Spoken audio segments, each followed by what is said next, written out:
Today we hear about an entitled parent who is a real piece of work. We'll get into that in a bit, but first, parents asking me to fly for cousin's surgery. So mom called last night saying my cousin in the West Coast is going through a surgery tentatively next week, midweek, and if I can fly out to be with cousin since cousin doesn't have any family members with them. Husband and I are closing on our house this weekend and need to do a bunch of work. Paint, cleaning, floors, purchasing large appliances, furniture, etc. before we move in. We're trying to sublease the current apartment. We're packing for the move in the meantime. Husband works in person, so he definitively can't fly out. I work remotely and also study for my master's, so I have assignments and lectures every week to keep up. We might need to fly next week for husband's work too. With all that's going on, I'm not sure how I can manage to drop all these and be there in person for the surgery. Sure, it's possible, but everything gets delayed on my end, leaving me stretched out emotionally, physically, and financially to get my stuff done at the end. Parents talked to cousin's parents and are now asking me if I can fly out there for cousin's surgery.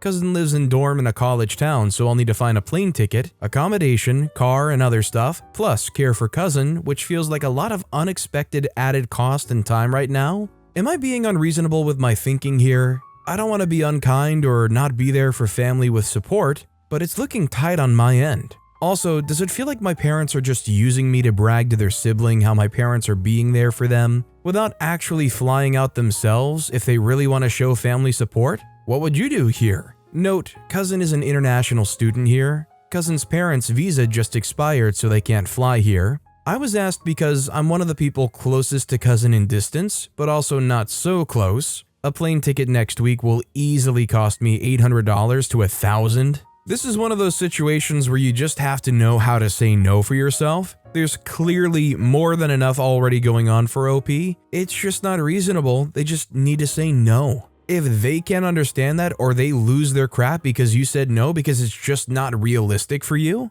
that's on them and that's them being a jerk. Also, hi, I'm Steven, and if you guys can't get enough of hearing about these entitled parents, why not hit those like and subscribe buttons down below? That said, our next story is, I was relieved when my mom died. Hear me out, please. I'm now a 33-year-old woman, and I know this sounds horrible, but when my mom died, I felt nothing but relief. When I was a small child, I was 7 when it started. My stepdad began to SA me for 2 years. I even tried to tell my mom, but she called me stupid and just went on. Half a year later, I talked with the school nurse and told her and the school took action, and my mother just acted like she didn't know anything at all. The school told her, if you take her home, make sure your husband isn't there.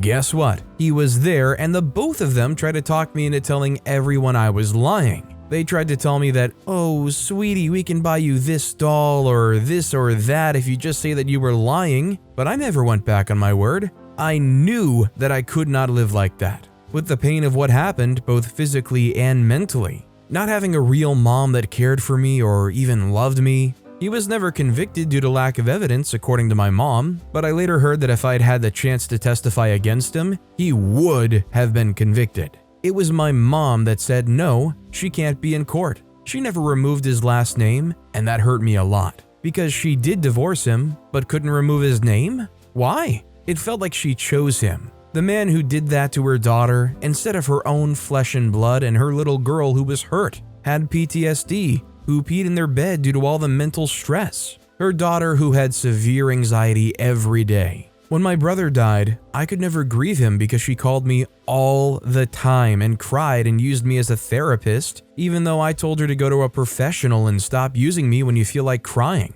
She even blamed me for being sad because she felt she had more right because it was her son. Well, yes, but she was never ever a mother to him, to neither of us. She told me I should feel sorry for her when her brother's son died a year later. I hated her so much. When I got married, she came when the ceremony was over and she was drunk. I had enough when she was drunk in front of my kids and betrayed their trust and made them cry. I never let her babysit them or even be alone with them because I never trusted her. I was about to give birth to my daughter and a nurse came and told me that I had to call the ICU because my mother was very sick. I called and because of her drinking, she was now dying. And I was happy. I was happy to finally get rid of her, get rid of all the hurt and pain she put me through.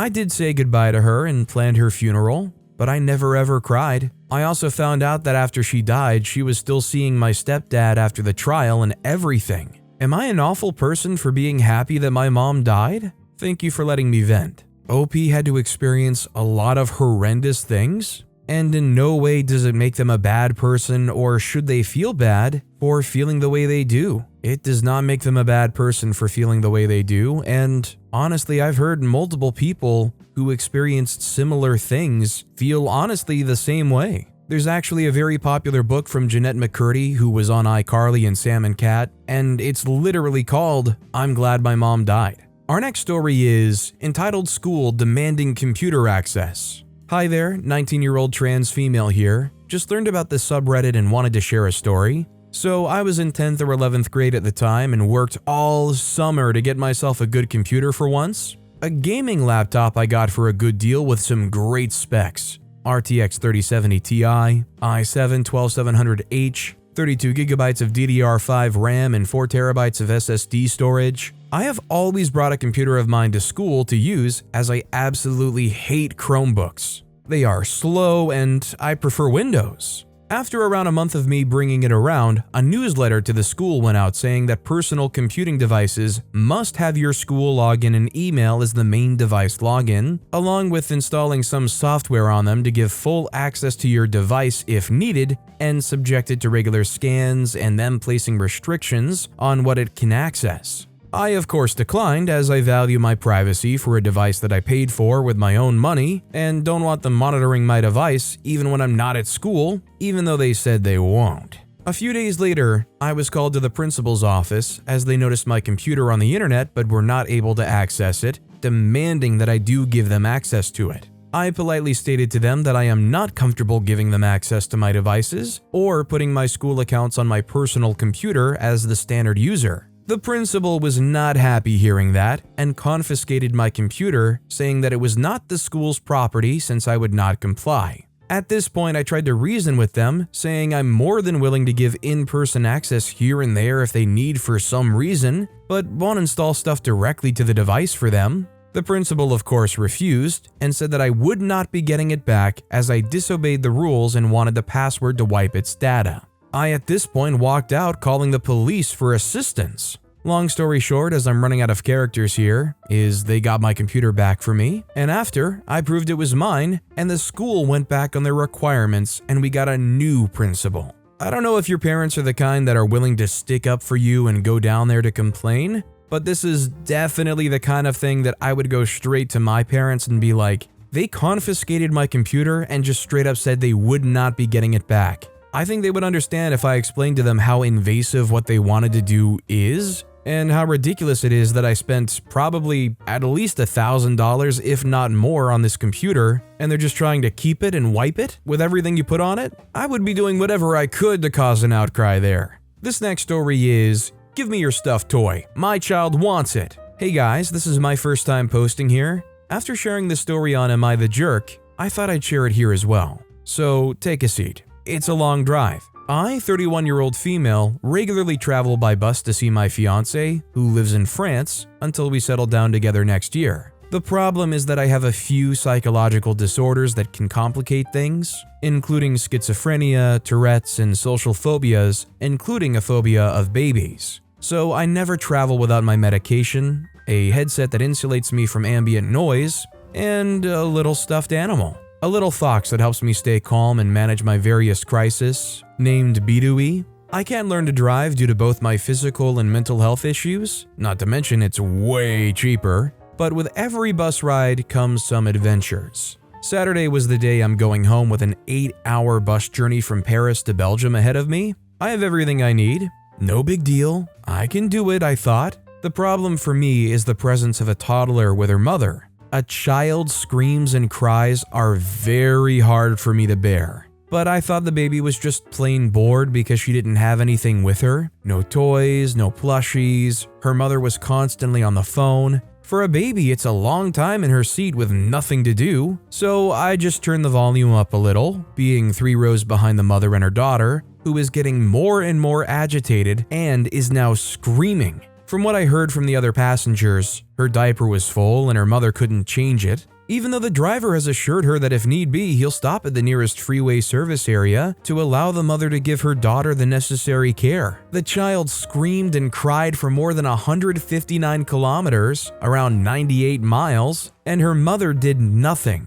Remember the fox stuffed animal? When I'm not stimming with it or holding it, I put it in my t-shirt so its head pops out. I took it with me to the bus toilet. Not the most hygienic thing to do, I agree, but I needed it to not have a breakdown because of my anxiety. Keep her in my t-shirt and then put her on my belt until I'm back in my seat, walking past the mother and her screaming child, who started yelling as if she broke a bone or something. And honestly, even I, who is afraid of children, started to be worried. I took Bidui back in my hands, look out the window, and the little girl's mother comes up to me and takes Bidui out of my hands, saying, "Say, can I have her? The kid's got a crush on it and is having a fit." What? No? I answered the mother politely and asked her if she'd be willing to give up her child's stuffed toy to calm someone else's tantrum, or even tears. She says no, of course not. But she wants it and she's not going to stop crying until she gets it. It's okay, you can buy another one. I reached for Bidui. She clenches her fingers on it.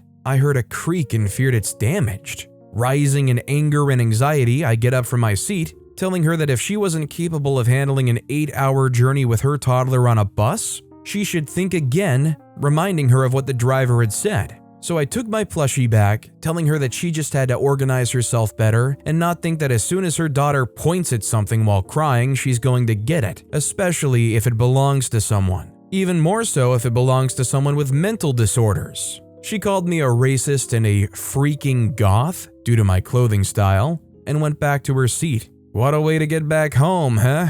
Love them just immediately going to the racist card when it had clearly nothing to do with what any of this was going on. I wonder what all the other passengers on the bus were thinking. They were probably either thinking, please actually just give it to her so the baby and the mom will shut up, or hopefully they were thinking the right thing of, why are they trying to steal from some random person? Or C, they just couldn't care less and they just wanted the bus ride to be over. Our next story is, Sister Passive Aggressive thinks world revolves around her son. Hi all. So my awesome husband spends a few hours every other week leading a youth group for boys ages 8 to 12 with a couple other male adults. He does an amazing job. He does these fun activities for them, spending hours Googling ideas and planning. He's also one of the leaders who's stuck around long term and gotten to know each of the boys. He even uses some of our own funds for these activities, which is totally fine. I love that he volunteers some time to kiddos that need it. The mother of one of these boys we'll call Sister Passive Aggressive because she is passively or sometimes just downright rude in the group chat that the leaders have with the parents. She's also very active in our local church and acts very holier than thou, hence the sister in her name.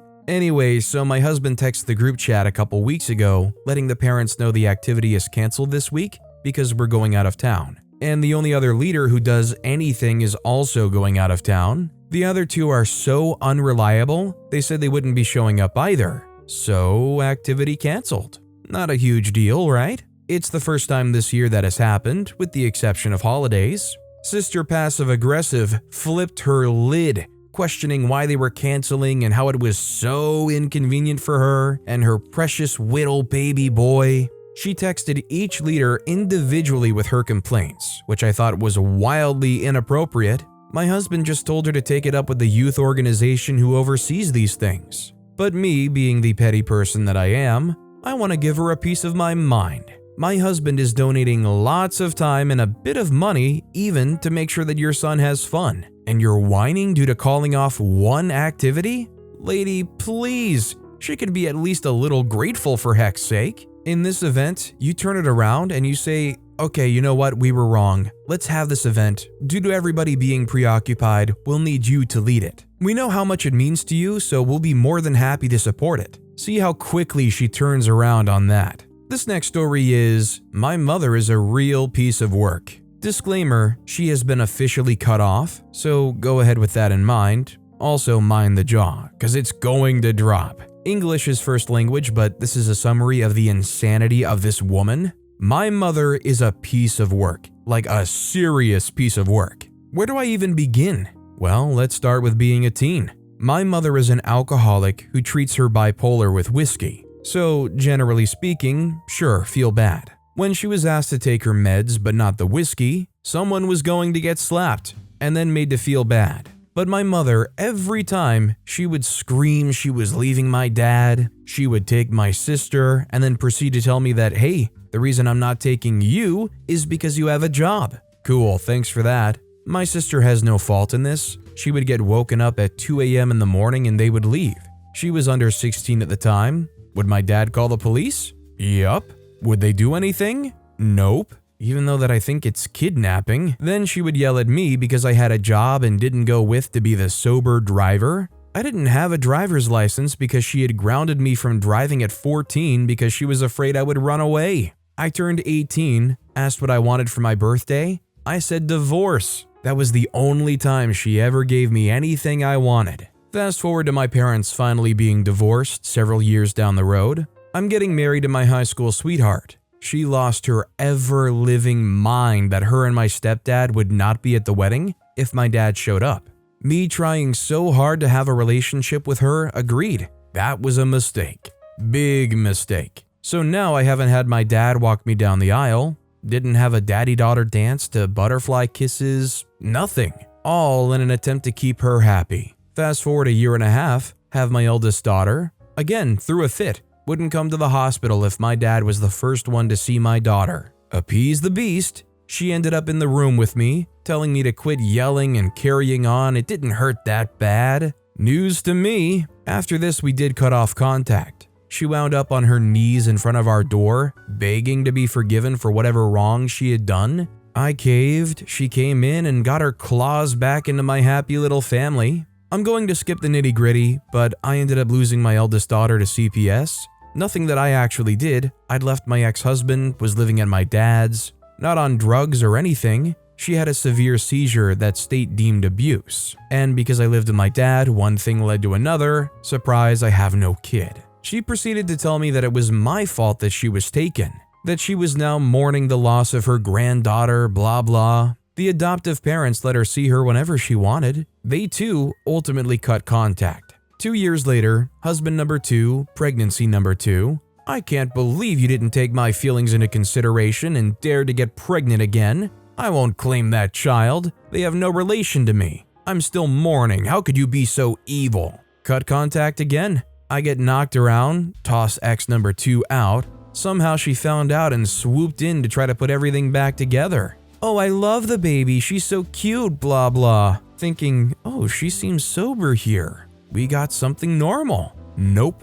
Didn't cut contact this time, just went low contact. We started working on our relationship, and hey, I had a mom. Sweet. We all know where this is eventually going to go. Husband number 3, this is a healthy relationship. My mom is fawning all over my hubby, along the lines of, I have a son now, blah blah blah. We flew her out for Christmas one year because we were on the opposite sides of the country. She was drunk the entire time. Accuses me of taking advantage of her the whole 9. She went to spank my daughter because she refuses to eat what was put in front of her. I told her to get the heck out. Low contact again. Then I find out what happened at my sister's husband's funeral. Oh, I went nuclear. I flat told her, get sober or don't talk to us ever again. Full no contact this time. Fast forward a year, she gets a hold of my phone number, calls to tell me that my favorite great aunt had died. She also informs me that she's now sober, so we start working on our relationship again. It's been bumpy, but we've done our best to make sure that my daughter has her grandma. We agreed not to talk about my dad because she's conceived that my dad was physically abusive and everything else. He wasn't. The man cried the one time he was forced to spank me. Let's be real here, it was vice versa. She still managed to talk about my dad every phone call, every single one of them. Then this year she had started heavy drinking again. Think 24-pack a day and a gallon of Jack every 2 days. In July, she called me, screaming at me that I haven't flown her out again, screaming that I hadn't been to see her, yelling that she would buy me and only me a plane ticket to come see her. Why just me? Your child isn't my grandchild, I only have one. She meant my eldest daughter. Yeah, buddy. I yelled back into the phone, hey, don't call me anymore, forget we exist, blah blah, angry adult children things. She then proceeds to get petty in the weirdest way, sign me up for random things, like really random things. Omaha steaks being one of them. I now have her blocked on everything.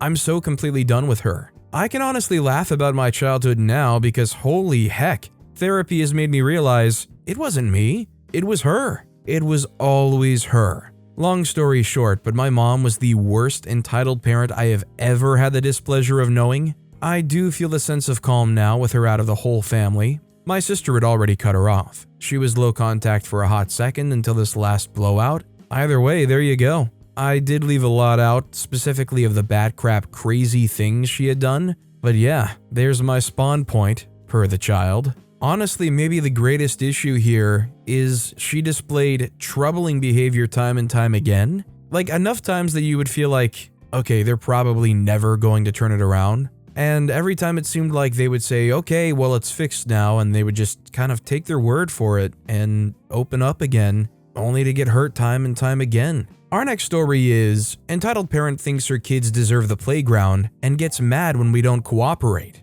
This happened a while ago when I was about 12. I was hanging out at a playground with a group of friends, all around the ages of 10 to 13. There was a small tunnel in an area that not too many people were at. Around 3 to 4 kids were there, not including us, that we decided to crawl into and just be in. Whenever we saw a kid that wanted to get through, we all moved to one side so they could. The parent, who I'll call Karen for the sake of a readable story, decided that we were being too disruptive, which I guess we kind of were, but we didn't mean to. The first out of 3 encounters started with her walking into the park after us and almost screaming at us to get out. Didn't talk to us about it or anything like that, just started off by screaming. We didn't listen at first, but caved in eventually and moved to another corner. We stood there for about 5 minutes talking, and Karen came over again to complain about how we were making her kids uncomfortable. There was no reasoning behind what she said, because all we were doing was standing in a corner away from her kids.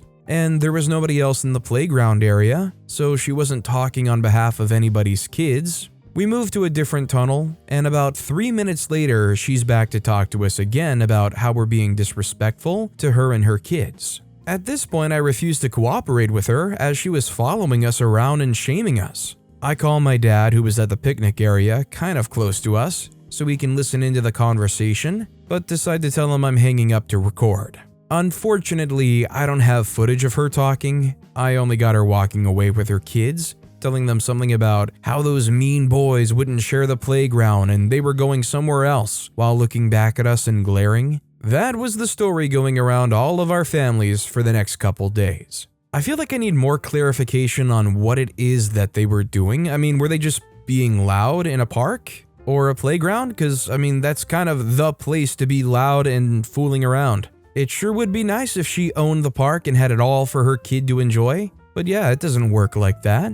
This next story is, she's at it again. No text to share this time, and insane parents don't allow texts, so sorry if this doesn't belong, but my mom feels entitled to shove her opinion down my throat. I'm in the hospital right now and she came to visit. My grandmother, bless her, thought nothing of letting my room number slip. After all, she doesn't have to guard her words with my aunt. She forgets she has to with my mother. Ah well. Either way, mom came to visit on day 2 during lunch. I was eating a burger. Now, this one believes that all meat now is lab grown, and so she looked down at my burger and sneered at it disapprovingly. Really? A burger? She was pretty happy that the rest of my meal consisted of fruit and vegetables, however. She still did say that fruits and vegetables are grown in a lab now, and they are trying to put farmers out of business. Sigh. My mother then proceeds to stay a few hours, despite my sister telling her she should go, and talks over me when doctors come in, questioning their every decision. Today, however, they called while I was eating dinner and a nurse was in here. The nurse and I share a birthday, by the way. Mom is going on and on how she doesn't think my symptoms are from condition, but instead are a side effect of the multitude of meds I'm on, except I've been on them for years and perfected the dose. She refuses to accept the maybe, just maybe her precious baby has just developed another illness at 30 because I'm just so young. Yeah, Mom. Tell the baby down the hall with cancer she's too young too. You'll cure her right up, I bet. Honestly, I feel like this is the kind of thing OP should just talk to a nurse if they can get a moment of privacy to say, could you get her out? Because I feel like if there's one thing that is going to hamper your recovery, it's somebody that is literally stressing you out constantly. This next story is entitled Mom, What's My Annual Pass Discount? I haven't been to the sub in so long, but this happened to me this week and I have to share it somewhere. So I have an annual pass for Efteling, one of the most famous theme parks in Europe. I pay 200 euros plus a year for my annual pass. This pass comes with benefits, such as a 5% discount on souvenirs and food. I happen to be in a souvenir shop where I bought some pins because I collect them. In front of me is a woman with a stroller full of goods, no kid though, like kids' PJs, blankets, plushies, all sorts of merch and souvenirs. She just finished paying and she sees me holding my pass. She suddenly looks very happy and says to me, "Oh, you have an annual pass? I was looking for an annual pass holder to befriend so I could get a discount." Her actual words. The cashier just looks at me with a heck no face. She turns to the cashier and says, "Can I return all this and buy it again with her discount?" To which he obviously says no. She leaves the shop, somewhat annoyed, and I go and pay for my pins. I chatted with the cashier for a bit and he sighed and said, "The audacity of some people. Even if I had met her before and she asked for a discount,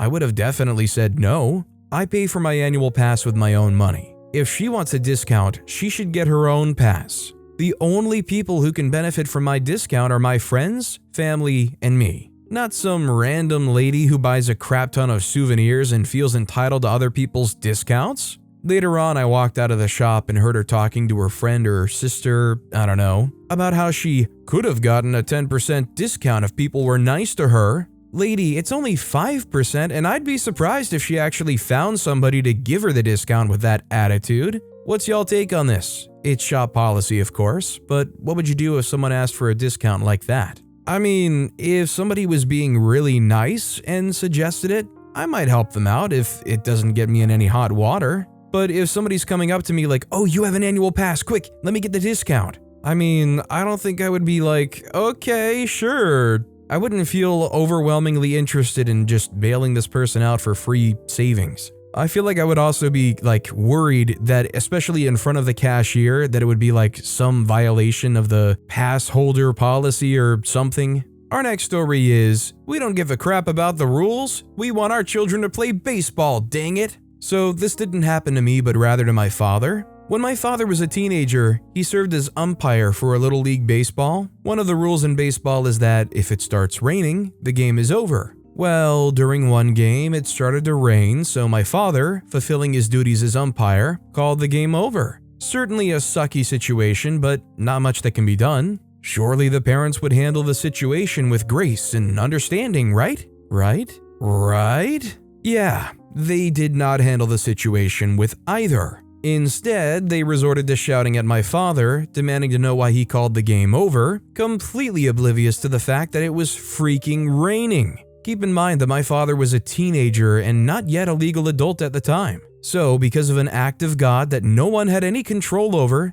these parents were standing in pouring rain and yelling at a teenager for the crime of following the rules. You know, I used to think that one South Park episode where the kids join a little league was one of South Park's famous exaggerations for the purpose of satire, but no, Little League sports really brings out the worst in parents. Just a friendly reminder that entitled parents have always been a thing. I mean, I wholeheartedly agree that entitled parents have always been a thing, but especially the fact that in Little League sports, that is prime territory for any era for entitled parents. But with that being said, that's all the time we have for today. Now, if you want to hear another crazy entitled parent story, check out that video on the left. Or if you missed my latest video, check out that video on the right. That said, I'll see you all next time with some more stories.